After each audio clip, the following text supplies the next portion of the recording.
Você encontrou Lucas 15, do verso 1 até o verso de número 7.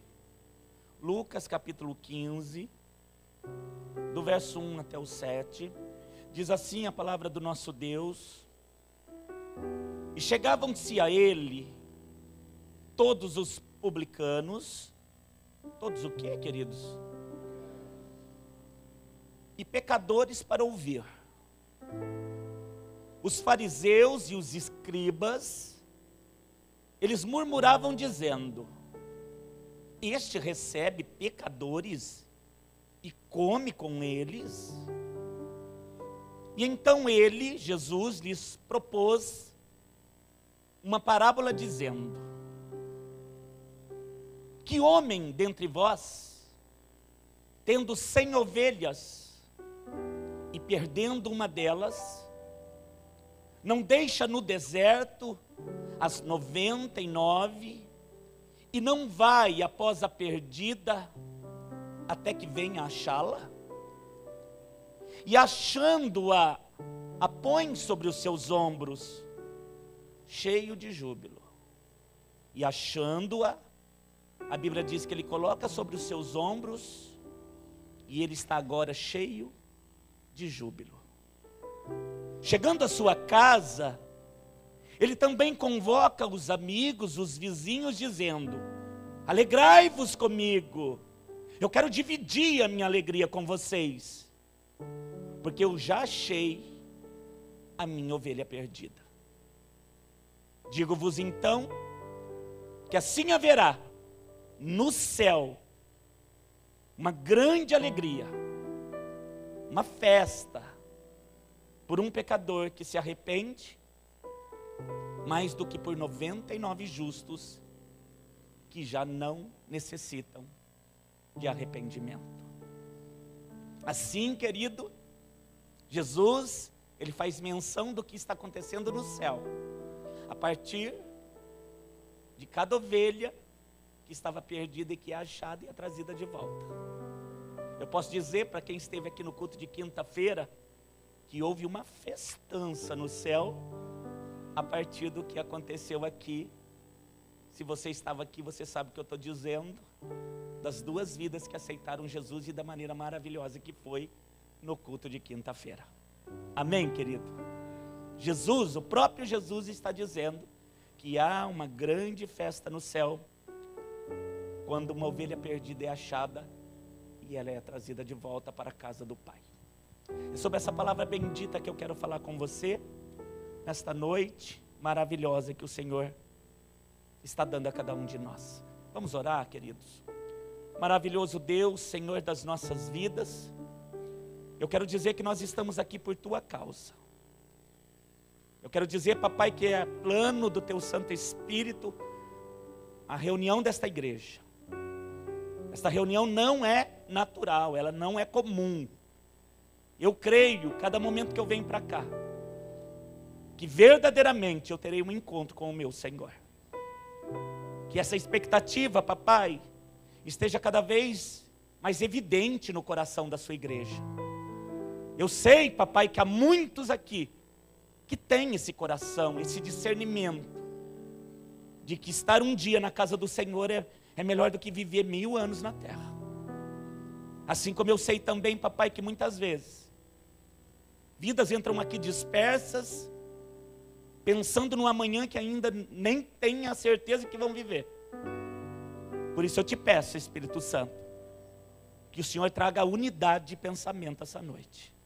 A unidade de coração, a unidade no desprendimento de todas as coisas, para que só o Senhor reine, para que só o Espírito Santo fale, e para que só os nossos corações estejam convencidos do Teu amor por nós. Faça isso, é o que nós te pedimos e nós te agradecemos em nome de Jesus. Todo que crê que Ele está aqui, diga amém. Amém, irmãos?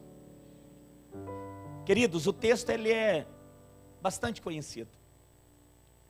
É mais uma das parábolas de Jesus, entre tantas mencionadas nos 4 evangelhos. de Mateus, de Marcos, de Lucas e de João. Parábolas são ensinamentos que Jesus, usando a analogia, querido, com aquilo que era cotidiano na vida das pessoas daquela época. Ele fazia menção do reino de Deus, usando e ensinando através de coisas que faziam parte da vida dos judeus. Coisas que faziam parte da família, da agricultura, da religião, dos costumes, enfim, de tudo que eles viviam de uma forma natural. Jesus tinha a facilidade de ensinar através do sobrenatural. Tanto é verdade que a Bíblia diz que aqueles homens que olhavam para ele, a multidão que o contemplava, na maioria das vezes, eles comentavam depois de um ensinamento de Jesus, de onde vinha tamanha sabedoria, de onde vinha tamanha revelação, de onde vinha aquilo que eles não ouviram ainda de nenhum profeta, nem do passado, e eu penso que eles ouvirão hoje, através do mesmo Espírito que há em você. Esse tempo é maravilhoso, porque nós podemos viver, e não são palavras minhas, mas do próprio Cristo, essa mesma verdade que Jesus ensinava, Ele delegou a você. Amém, querido? Não me olhe assim, querido, como alguém que não sabe do que eu estou dizendo, porque a verdade de Deus é essa, que você é como Jesus hoje aqui na terra. Você crê nisso, amado? E nós seremos tomados por esse espírito de revelação para ensinar o que ele ensinava. Se bem que ele ensinava de uma maneira toda especial, através de parábolas. O que essas parábolas faziam nos homens? Faziam com que eles pensassem. Não era uma revelação clara. As parábolas de Jesus faziam com que aqueles homens começassem a pensar e a buscar revelação de um questionamento que Jesus colocava, querido, e que no final ele deixava claro que tamanha era a revelação que ele tinha em meio às palavras. Nesse momento é importante que você acompanhe o cenário. Eu dizia pela manhã que onde Jesus estava, os textos relatam isso, que uma multidão seguia Jesus. Uma multidão sempre estava com ele, e também havia vários discípulos, aqueles que deram origem a essa igreja, porque nós somos uma igreja apostólica. Quando alguém te perguntar, Filadélfia, você é uma igreja apostólica? Que você não tenha dúvida de dizer, sim, somos uma igreja apostólica. Mas por que apostólica? Porque nascemos e cremos a partir da igreja de Atos dos Apóstolos. Por isso somos uma igreja apostólica. Amém, queridos? Aquilo que Jesus como mestre, aquilo como Jesus, como aquele que liderava aquele grupo de 12 discípulos, ensinou, e a partir deles, toda Jerusalém, toda a Judéia, toda Samaria, e até os confins da terra, incluindo Jaguariúna. Ai, querido, eu vou dizer de novo, isso aí você tem que falar glória a Deus, incluindo Jaguariúna. Amém, querido? Se você é de Pedreira, querido, não fica triste não, incluindo Pedreira, viu? Marlene já ficou meio triste ali, que é de Pedreira, né, Marlene? Aleluia, ele veio para todos. Amém, querido? Diga para o teu irmão, ele veio para todos.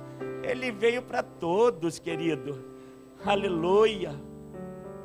Mas interessante que enquanto ele falava, havia uma multidão, havia os discípulos, mas também havia aqui, querido, nesse texto em especial, o autor descreve, querido, 3 grupos de pessoas que estavam aqui de uma maneira muito distinta. Esses grupos de pessoas, eles também seguiam Jesus, mas na maioria deles, para que encontrasse nos ensinamentos de Jesus alguma falha que pudesse apontar, alguma falha que pudesse acusá-lo.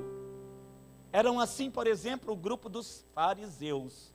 Eu penso que nos nos evangelhos você já leu várias vezes sobre os fariseus. E quem eram eles, pastor? Os fariseus eram líderes religiosos. Eles eram o quê? Líderes religiosos.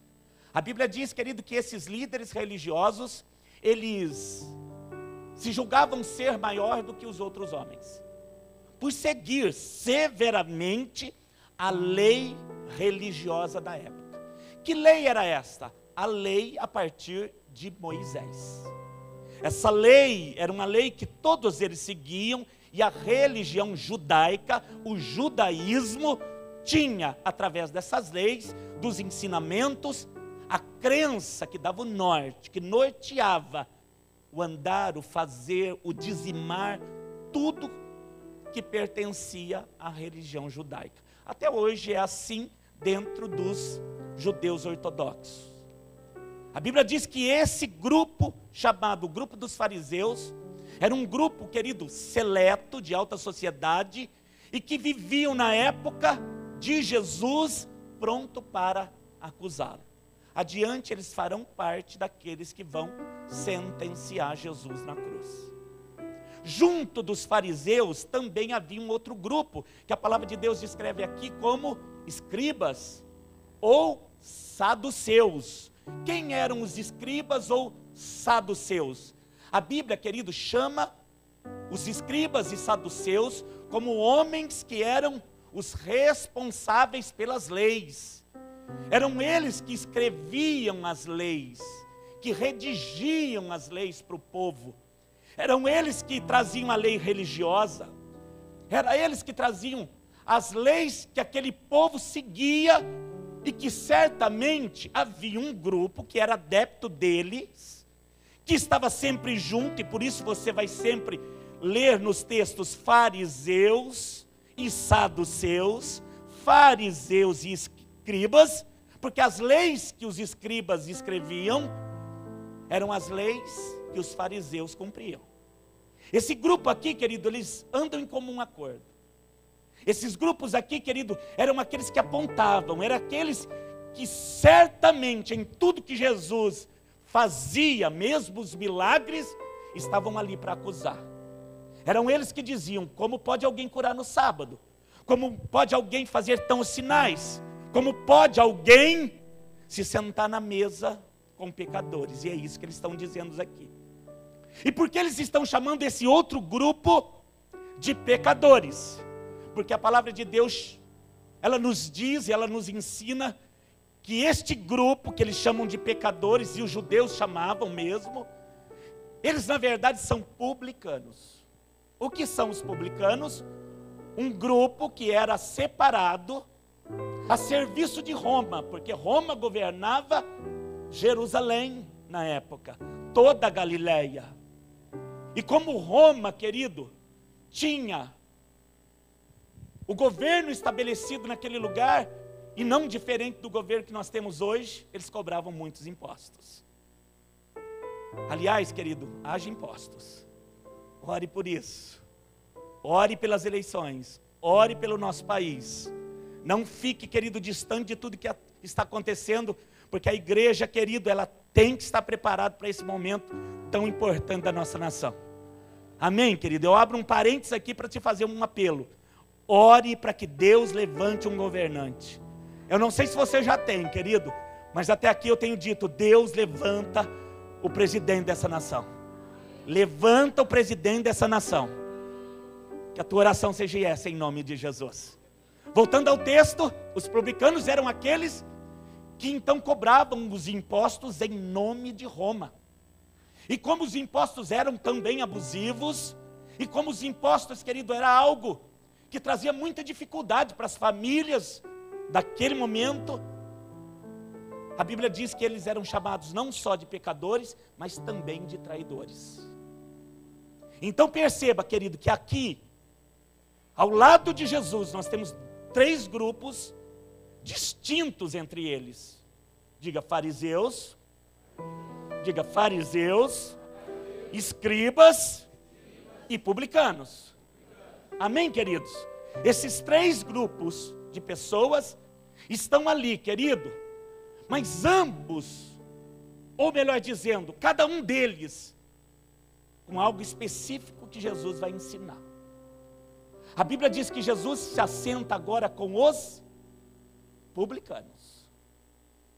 Aliás, querido, Jesus vem para aquele que está mais necessitado, viu, irmão? Eu vou te dizer mais uma vez, Jesus vem para aquele que está mais necessitado. Amém, querido? E é para estes que Jesus está aqui, assentado à mesa, é para estes que Jesus vai ensinar. E quando os escribas e fariseus veem isso, eles logo vão dizendo, como pode tal pessoa dizer que é mestre, tal pessoa dizer que veio da parte de Deus e se assentar com pecadores? Os escribas e fariseus não faziam isso. Eles sentavam somente com fariseus ou escribas. Eles pertenciam a essa classe social e eles eram tão apregnados à lei que, se por acaso alguém não desse o dízimo, naquela mesa haveria maldição, e por isso eles não sentavam na mesa, a não ser de um fariseu ou de um saduceu. Jesus veio, querido, para confundi-los. Aliás, querido, Jesus veio para confundir esse mundo. Você crê nisso, amado? Diga para o teu irmão, Jesus veio para confundir os sábios, viu, querido? Os sábios desse mundo, Jesus veio para confundi-los. Os fariseus se julgavam sábios, a ponto de dizer, como pode ele vir e se assentar na mesa de um pecador? E então é nesse momento, nesse exato momento, que Jesus vai falar a respeito de uma parábola. De uma parábola que talvez você conheça, já tenha lido, mas que ela tem muito a ver conosco e com o tempo que nós estamos vivendo. Ele começa a dizer a respeito de um bom pastor. João 10 diz isso, que o Senhor é um bom pastor. Amém, querido? Diga, Jesus é um bom pastor. Amém, querido? Se existe o bom, certamente existem pastores negligentes. Mas Jesus é um bom pastor. Diga para o teu irmão, Jesus é um bom pastor. Aleluia.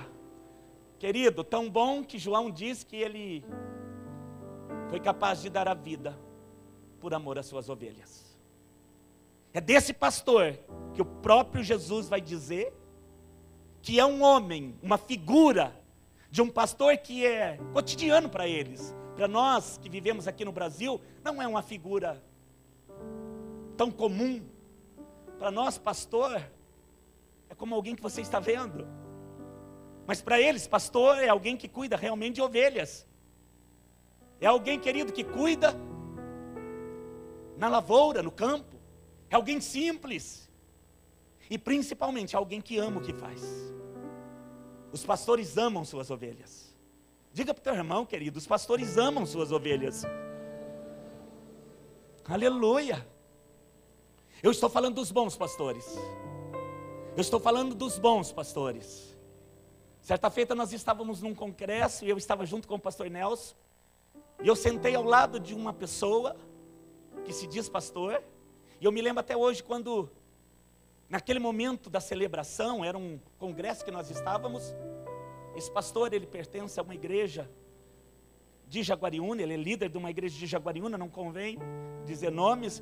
Mas eu fiquei horrorizado junto com o pastor Nelson, quando se levantou uma oferta muito grande naquele seminário, era um apelo que estava sendo feito, enfim. E ele disse, pastor, ele batia na nossa perna, e ele dizia, está vendo, ovelha, nós temos que tirar o leite delas, nós temos que tirar a lã delas, porque senão não cresce de novo. E nós saímos de lá horrorizados. Sem citar nome, esse não é um bom pastor. Esse não é referência para mim, não é referência para você. Mas Jesus é um bom pastor. Querido, Jesus é um bom pastor. Diga para o teu irmão novamente, Jesus é um bom pastor. Aleluia. Pastor, por que você está repetindo isso? Porque você deve sentir muita paz a um pastor que você vai entregar a sua vida, o seu coração. Estou falando de Jesus Cristo, Senhor. Estou falando do mesmo pastor que eu entreguei a minha vida, que essa igreja tem confiado os seus sonhos. Jesus é um bom pastor. Você pode confiar. Jesus é totalmente confiável.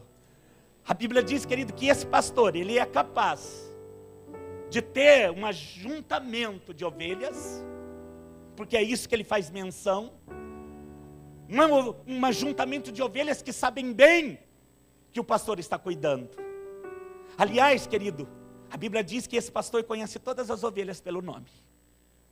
Aliás, qual é seu nome mesmo? Diga seu nome, querido. Ricardo, ele te conhece pelo nome. Você não é um desconhecido para ele. Amém, querido? Diga para o teu irmão, você não é um desconhecido.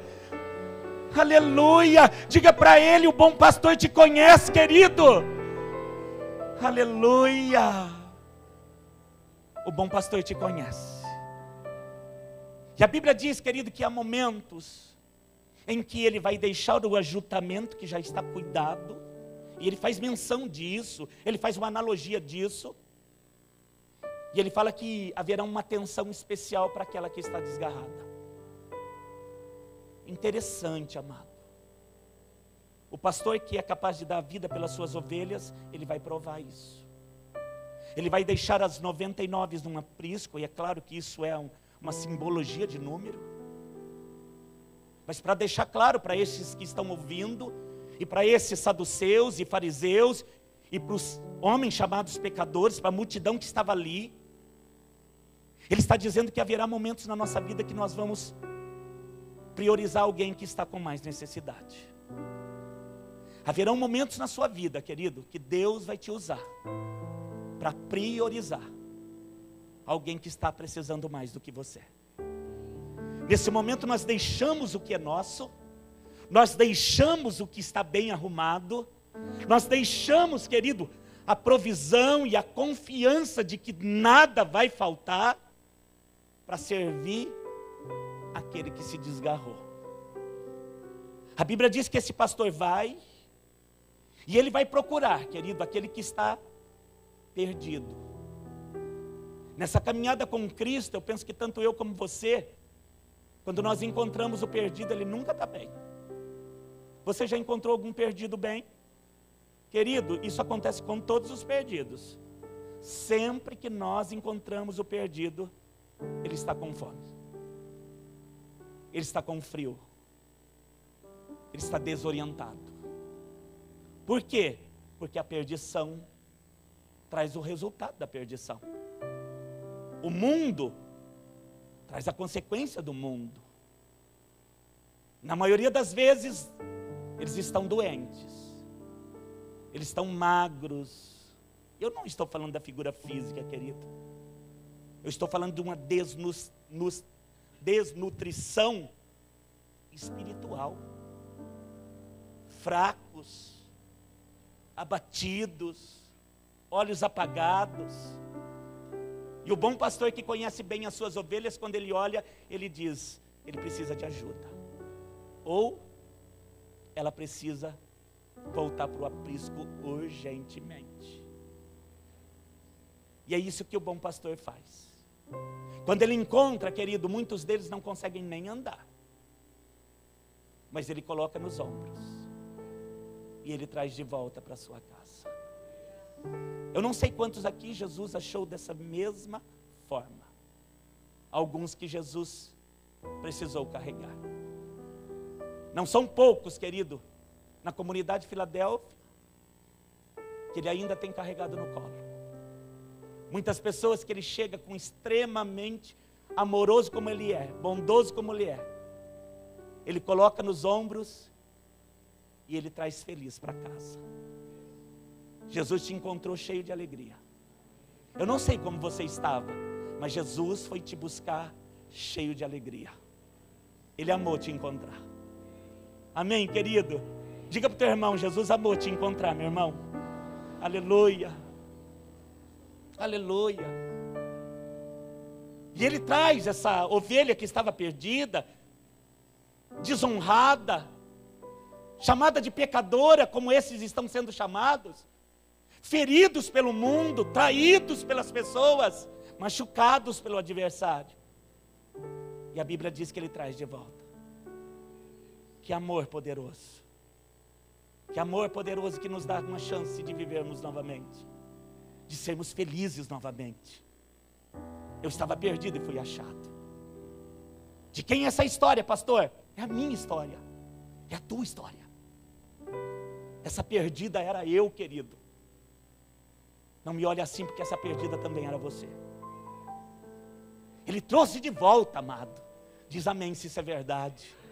Ele curou as suas feridas, diz amém se é verdade. Ele te encheu de alegria de novo, diz amém se é verdade. E Ele te deu uma nova família. E hoje é necessário, querido, que essa que está voltando nos ombros, porque Ele disse, aquele que achou a ovelha perdida, Ele traz de volta, ele chega cheio de júbilo, mas Ele vai compartilhar com os seus. Ele chama os amigos, Ele chama as pessoas que sabem o quanto é importante encontrar uma ovelha que está perdida. E diz a palavra de Deus que todos se alegram com Ele. Você deve se alegrar, querido, como você se alegrou quinta-feira aqui. É verdade, se você estava aqui, você sabe. Foi um júbilo, foi um cântico, foi uma celebração de uma pessoa que você conhecia. Pastor, não sei nem o nome, não sei de onde ele veio, mas eu sei que ele aceitou Jesus. E os que são da fé sabem, há uma festa no céu. E se eu represento o céu, eu vou fazer festa aqui na terra também. Aleluia! Oh, maravilhoso!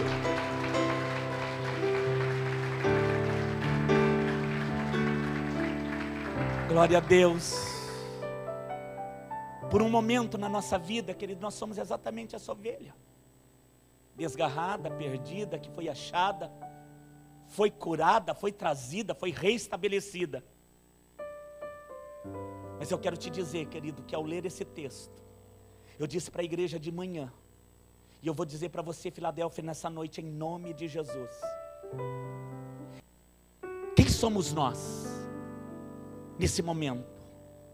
Será que nós continuamos sendo ovelhas perdidas? Se eu fui achado por Jesus? Se você foi achado por Jesus? Dentro dessa parábola, quem somos nós? Pastor, eu não ousaria dizer que eu sou Jesus, que eu sou o bom pastor. Aí que você se engana, querido. Porque você é exatamente a figura do bom pastor aqui. Nós temos, às vezes, receio de dizer o que é a verdade, mas seus olhos precisam se abrir. Eu não sou mais o perdido. Você não é mais o perdido. Querido, você foi achado. Em nome de Jesus, diga para a tua pessoa que está do teu lado, para esse irmão, para essa irmã, você não é mais o perdido. Você não é mais a pessoa perdida. Então a que se refere o texto, se eu não sou mais o perdido? A sua função agora é de pastorear. Pastor, mas essa função não é a sua? Ah, querido, aí que você se engana. Eu sou ovelha como você. Eu sou ovelha como você.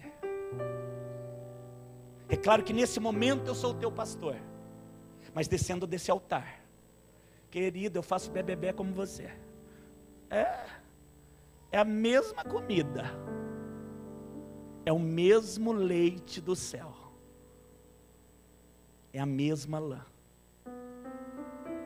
Existe um que é o bom pastor de todos, mas ele está onde agora? Desde o início da celebração, aqueles que louvavam ao Deus de altar, e você também dizia: esse bom pastor está dentro de mim, esse bom pastor está dentro de você, querido. Essa figura do bom pastor, que nós sempre lemos e colocamos como se nós fôssemos as ovelhas, chegou o momento de você se colocar na posição do pastor. Porque tem muita gente perdida, e você já foi achado. Diga de novo para o teu irmão, querido, você já foi achado, em nome de Jesus. Você já está no aprisco.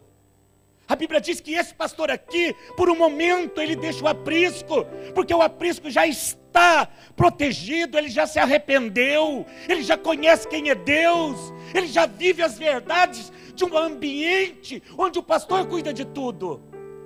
Mas chega um momento, querido, que no nosso meio, ou na nossa volta, ou na nossa família, haverão aqueles que certamente estarão clamando desesperados lá fora, cheios de fome, cheios de medo, do pavor noturno que eles se colocaram, porque o perdido, querido, sempre que você o encontra, ele está da mesma forma que o texto está dizendo,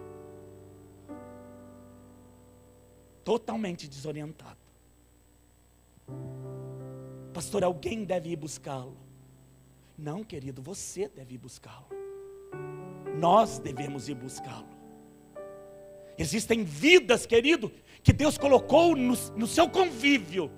E colocou, querido, tão próximo, a ponto de você ser capaz de ser o Cristo aqui na terra, cheio do Espírito Santo.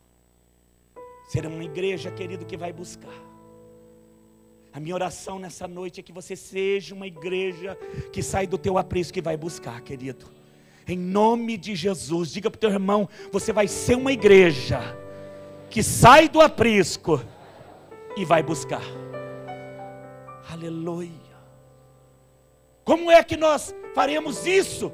Primeiro ouvindo a voz dos perdidos. Existe uma voz deles. Existe um pedido de socorro. Quando é que nós percebemos isso? Quando o nosso coração deixa de olhar ao derredor, se preocupando com as nossas coisas, e nós olhamos para dentro para cumprir a vontade do projeto de Deus em nós. Existe um Deus clamando dentro de você. Busca que falta. Busca que falta. Não desista dele. Não desista dela. Querido, essa palavra, se você me perguntar, essa palavra é para a igreja primitiva, mas ela não mudou. Ela continua tão poderosa como antes. Porque se você, igreja, não for a figura do pastor, quem será? Ele estabeleceu homens e mulheres que Ele comprou com o seu próprio sangue para ser a sua nação, o seu povo aqui na terra, para que você pudesse ir. Deus não poderia fazer tudo, pastor. Ele poderia, mas a terra Ele entregou os homens, e são os homens que vão buscar. Quem é você nessa história? Quem é você nessa parábola? Ai, pastor, eu era essa desgarrada aqui, eu era essa ovelha perdida. Disse bem, meu irmão, você era, mas isso é passado, porque o mudou de figura. Você é o bom pastor. Você é o bom pastor. Diga para o teu irmão, você é agora a figura do bom pastor. É fácil pensar assim?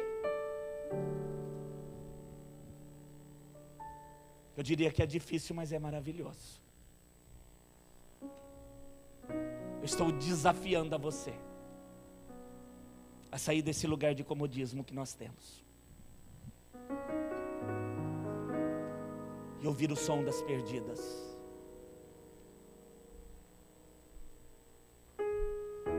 Será que no nosso trabalho nós ouviremos o som delas?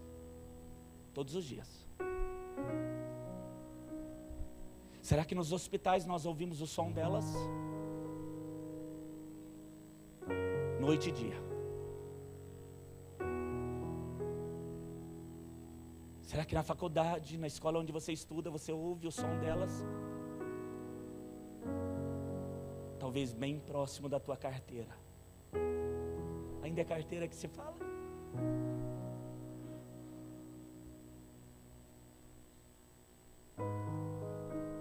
Talvez na tua casa, se você parar um pouquinho para ouvir a voz dos que têm mais necessidade do que você vai ouvir a voz delas. Por que você disse isso? Porque na maioria das vezes nós queremos ouvir a voz do nosso coração, o desassossegar da nossa alma, as preocupações de coisas que eu nem vivi, os afazeres que são muitos. Pastor, eu não tenho tempo de ouvir voz de mais ninguém, porque já está uma gritaria dentro de mim. Então sossega a tua alma. Então sossega a tua alma. Não vai caber nem a mim, nem a você chegar no encontro com Ele e dizer: eu estava muito ocupado, que eu não pude fazer o que o Senhor me pediu. Eu penso que Ele vai dizer: você tinha tudo em mim, Você tinha todo o recurso em mim, você tinha toda a paz em mim. Você poderia ter crido em mim. Por não ter crido, eu não vos conheço. O desafio é, Filadélfia, acalmar as outras vozes, aquilo que vem tirar a paz do teu coração. Ó bom pastor, para ouvir o som da desgarrada. Será que ela está dentro de uma caverna? Será que ela está num atoleiro? Será que ela está cercada por lobos? O deserto tem muitas faces. Será que ela está com muito frio? Será que ela tem fome, sede? Quando é que nós ouvimos a voz dela?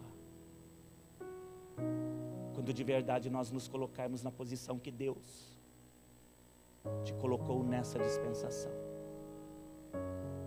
É lindo dizer: eu era essa ovelha desgarrada, eu era essa perdida, como eu também disse, eu e você éramos mesmo, mas hoje nós não somos mais.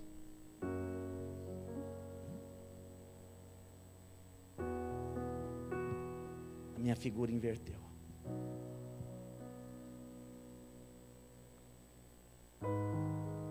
Isso vai requerer de mim e de você amor. Amar a Deus talvez já seja uma prática na tua vida, mas o mandamento, ele se estende. Amar a Deus e amar o próximo. Amar a Deus e buscar o próximo. É um desafio para nós.